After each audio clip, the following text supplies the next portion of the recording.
নমস্কার, আজকে আপনারা আমার চ্যানেলে দেখছেন দুর্গাপুরের পারিপার্শ্বিক পরিবেশ। এই দেখুন, এটা হচ্ছে মেন রাস্তা।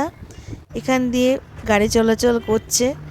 আর এই দিকে সব নারকেল গাছের সারি, কাঁঠাল গাছ, আম গাছ, জাম গাছ এবং অনেক রকমের গাছ আছে। আর প্রচুর পাখি এখানে থাকে। প্রচুর পাখির ডাকে আমাদের এখানটা যেন চিরবসন্ত হয়ে থাকে। ছাদ থেকে নেমে আসার পরে আমার সবজিওয়ালা আমার দরজার সামনে এলো। তো আমি সবজিগুলো নিলাম, পেঁয়াজ, লাউ, বেগুন,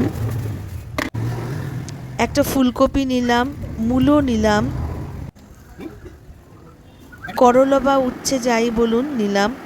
বাড়িতে এসে শাকটা কেটে নিলাম আর চিকেনটা বসিয়ে দিলাম। চিকেনটা আমার রেডি হয়ে গেল। একটু পাতলা লাল লাল চিকেন আমার রেডি হয়ে গেল।